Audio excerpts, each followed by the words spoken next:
4 chefs d'inculpation.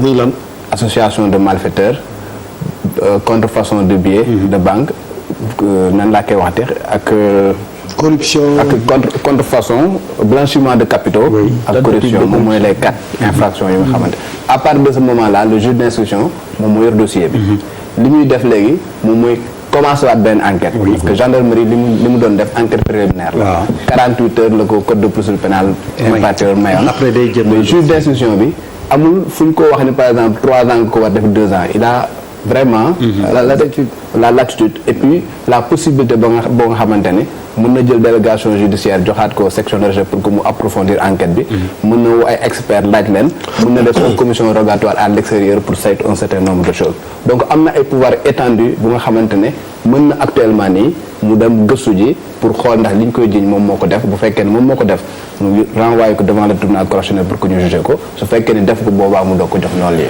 alors Papis la fausse monnaie ci biir économie ni mu ci bonee c'est pour attirer l'attention rek comme ni Pape Djibril wax que plusieurs fois am na ci yoo xam ne lépp day tàbbi. man préoccupation sénégalais yu bëri lay wax faux médicaments faux drogue aujourd'hui xaalis mais d'ailleurs je crois que un chat il faut l'appeler un chat parce que le prétexte c'est le cas Bougazelli li tax mu doy waar dafa bëri ay raisons est-ce que xam nga dans ce pays-là arrestation faussaires yi les gars qui font les faux billets du tey la commencé am naa ku ma xam fu ma bëgg a daaneel am naa ku ma xam benn boy boo xam ne dañ ko jàppee à hauteur de 500 000 mais 500 000 quoi 500 000 francs CFA donc ba léegi mu ngi en détention mu ngi en prison 500 000 donc pourquoi on s'est arrêté là c'est parce qu'on parle de 32 milliards la somme est énorme un chat il faut l'appeler un chat la somme est énorme monnaie étrangère la ay coupure d'euro la quoi si d'après les informations donc c'est 32 milliards si bi dans un pays comme le nôtre beneen bi mooy accusation yi mu ngi porté sur la personne d'un député l'affaire n'est plus simple dafa jógee ci simplicité ñëw ci niveau boo xamante ne il est temps que les gens s'arrêtent. Oui.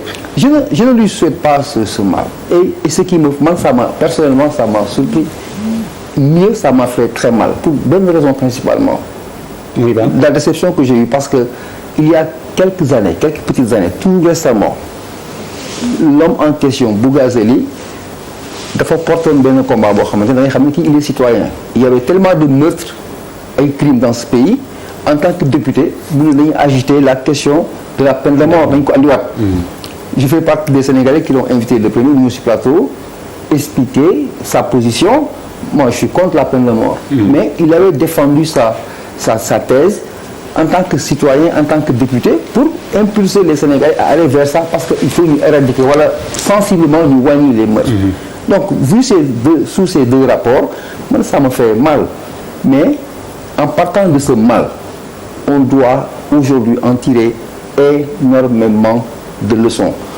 man nag je fais partie des 16 millions de Sénégalais ce serait prétentieux may wax la lii mooy solution mais je crois que l'obligation et ce qui est établi aujourd'hui le constat c'est que il faut que les gens s'arrêtent ñu xoolaat yenn yu bari yoo xamante ne ça on peut se discuter xooloo suñu affaire politique quand c'est des avis des opinions en tant que citoyen concitoyen ça peut se consommer mais dafa am quand un citoyen est vecteur de mort parce que porteur de mort la quoi parce que l'homme pour mu dund il faut mu lekk il faut mu naan dans un cadre économique et tout ça quand tu veux paralyser cette chose yooyu la ñu war a paralyser moo tax ma ne il faut que les gens c'est vrai au-delà de la compassion et tout ce que tu veux qu'on sache prendre les grandes mesures qui doivent accompagner ces gestes parce que c'est spectaculaire mais c'est dangereusement spectaculaire.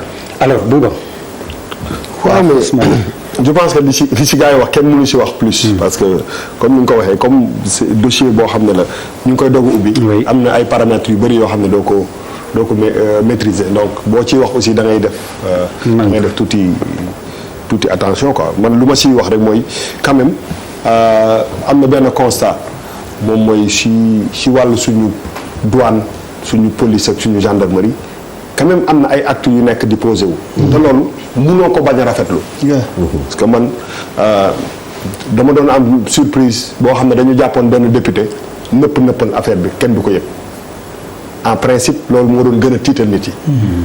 xam nga mooy tax nit yi di xalaat dara mais je pense que suñu constaté li ñu xamagum moom mooy que quand même gendarmerie jusqu'à preuve du contraire dem nañu jàpp benn député di ko traduire ci yoon bu dee moom moo ko def pour man c'est extrêmement grave pourquoi mu grave mooy c'est une opportunité quand même c'est un député de la République munoo yor valeur boobu koo munti nekk man may am yërmande bu may daw parce que yow amuloo yërmande parce que genre dëkk yu toll nii boo ci yoree alal ju mel noonu criminel du rek ki jël fital di jamaate wala ki yor paaka di kii am na ay actes yoo xam ne pour man soo ko posé looloo gën a grave donc moment boobu bu ñu ci tolloo je pense que suñu xol yërmande bi yëpp dañ koy teg ne te teg li nga xam ne moom mooy yoon parce que en réalité c'est énorme bu dee loolu nekk na et je pense que si li ñu ko wax nii dafa nekk loo xam ne lu ñu vérifier muy dëgg la même état bi ak régime bi ak justice bi ak ñëpp am nañu une occasion pour quand même taper très très fort parce que ay mbirum luxus ak ay changer bien moom il faut nga am fit dëggantaan pour def ko man duñ ma ci jàpp parce que du ma ko def boo ma yeewoon 4 heures du matin du ma ko def donc je pense que il faut dès maintenant bu fekkee ni lii dëgg la que ñu constater fii Sénégal que ni quand même jël nañu ay jéego yoo xam ne teg ko député boo xam ne à la limite mi ngi bokk sax ci mouvance présidentielle bi pour man c'est un acte très fort mais li ma ciy retiré daal moom mooy su ma nekk si benn dëkk si espace su 2-3 mois ma gis ñuy def ay performance au niveau de ñi nga xam ne ñi ngi leen di teg loxo mënoo ko aussi bañ a rafetlu parce que ça veut dire que am na quelque part ay nit yoo xam ne ñi ngi def seen liggéey. je pense que c'est ça. Malal pour être complet ci premier tour de table bi. waaw gars yi wax nañ ci lu bëree bëri mais man en fait je suis très désolé parce que déjà c'est une personne avec qui je partage le même département. Guédiawaye defe naa nag 2019 bi ni ñu ko moomee war a nekk ville de l'année ni ñu ko moomee nag. non ni ñu ko moomee ne ni c'est-à-dire il y a beaucoup de choses qui nous sont tombées dessus. oui positives et négatives. vraiment négatives quoi. yi nga xamante ne xëy na mënoon na ñàkk ci Guédiawaye parce que Guédiawaye c'est aussi la terre des hommes dignes c'est la terre des jeunes qui se battent c'est la terre des femmes qui se lèvent très tôt le matin pour ñafe ji pour jox seen njaboot donc derrière ñuy tudd nit boo xam wala nit boo bokkal gox ñu tudd ko ci yenn yi même bu dee sa noonu wala bokk leen ni ngeen di xalaate mënu la neex parce que en fait étiquette bi sa noonu la yéen a étiquette bi sa yéen a ko bokk Guédiawaye te bi tur bi di daw Bougazeli man pour man j'avais l'impression d'être dans un tournage de film et que y a son nom qui retentissait c'est-à-dire c'est comme parce que boo déggee turu Bougazeli rek tout de suite l'image que tu as c'est une personne bu xees donc c'est comme un flic dans la mafia ou un député dans la mafia à peu près genre affaire yu demee noonu quoi Bouba wax na ko léegi les gendarmes non Malal émission bi mënuñ ci ànd xalaat donc dama la ko bu dee da nga jéem a rectifier ce titre. bu ne lâche pas le morceau. émission bi dictateur bi ñu bokkal mais bu ne lâche pas le morceau. wax leen Pierre mu arme scotch je pensais avoir réglé le problème mais bu ne lâche pas. comme que moom gendarme yi les hommes en bleu. oui Malal bien vu. continue. ils ont fait liggéey bu am solo lañ def. macha allah oui. ba pare def ko ak personnalité. parce que quand même bu ñu liiree ci chef d'accusation yi am na tentative bu ñu jox la. corruption.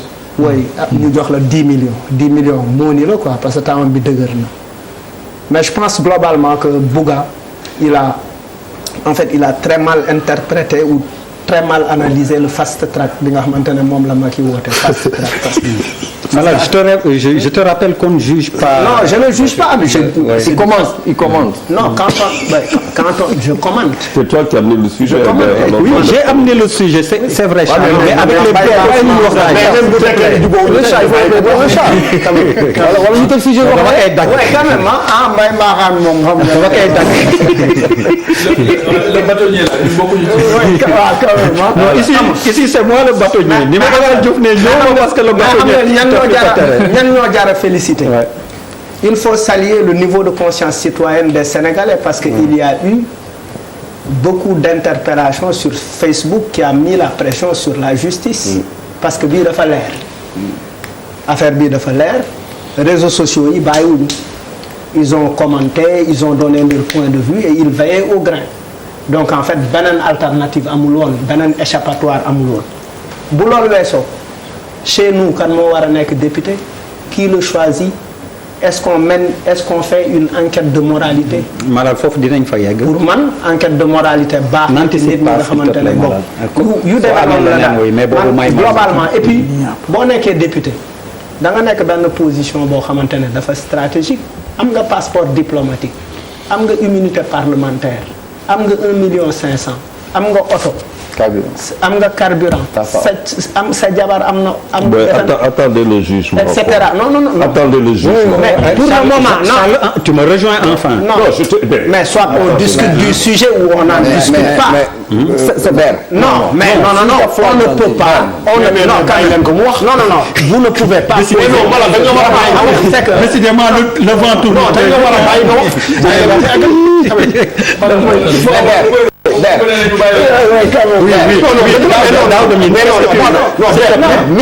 Je suis d'accord, il va reprendre.